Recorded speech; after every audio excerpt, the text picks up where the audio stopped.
안녕하세요.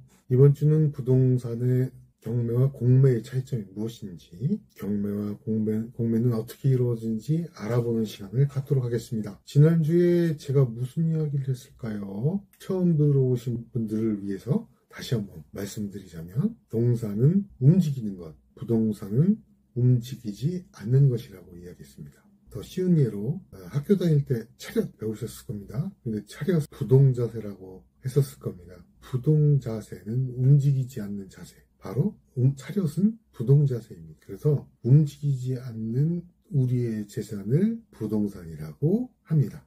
부동산을 내 재산으로 만드는 방법. 첫 번째 방법은 팔 사람과 살 사람이 서로 만나서 직접 거래하는 방법. 그런데 이 방법은 팔 사람도 모를 뿐더러 그 사람이 팔 의향이 있는지도 알 수가 없습니다. 두 번째 방법이 여러분도 제일 많이 해봤던 부동산 중개업소를 찾아가서 중개인을 통해 부동산을 거래하는 방법입니다. 부동산 중개인들은 팔 사람과 살 사람을 모집한 다음에 그들을 연결시켜주고 일정 부분의 수수료를 소득으로 생각하는 겁니다. 마지막으로 세 번째 방법을 이야기하기 전에 상속이나 증여 같은 방법이 있긴 합니다. 근데 우리 같은 서민들이 상속이나 증여를 받을 일이 별로 없기 때문에 이야기를 안 하겠습니다. 세 번째 방법은 뭐냐면 부동산 경매나 공매로 부동산을 살 수 있습니다. 그러면 경매가 무엇이고 공매가 무엇일까요? 경매는 무엇일까요?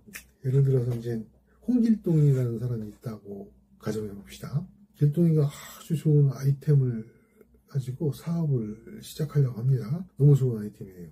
그런데 창업할 돈이 없습니다. 그래서 모아둔 돈 가지고는 사업을 할 수가 없습니다. 그럼 어떻게 할까요? 대부분 이제 은행으로 갑니다. 은행에 가면 대출을 받는데요. 대출을 받을 때 신용도를 먼저 보죠. 그래서 이제 신용대출을 좀 받을 겁니다. 너무 부족합니다. 그러면 다시 또 은행을 찾아가겠죠.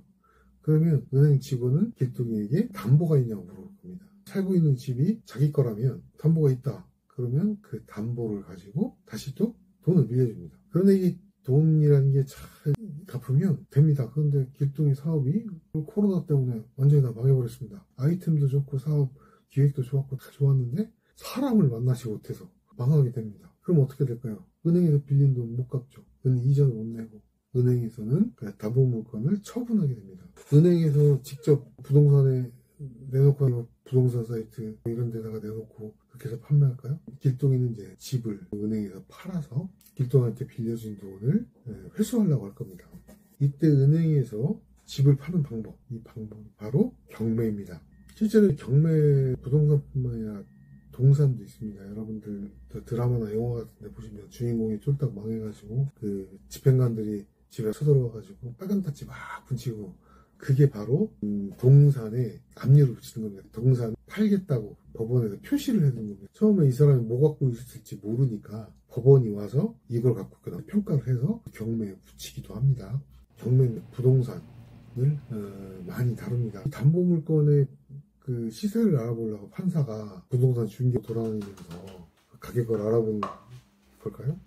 아닙니다. 그리고 네이버 부동산이나 찾아봐가지고 시세를 알아봐가지고 얼마에 팔지를 정할까요? 그것도 아닙니다. 이게 법원에서는 감정평가라는 걸 하게 되는 물건의 이제 가치를, 이 부동산의 가치를, 물건의 가치를 평가해서 금액을 정하게 됩니다. 그래서 그 금액에 따라서 경매가 처음에 진행이 되게 됩니다. 은행에서 담보를 잡을 때는 이제 감정평가를 하게 되는데요.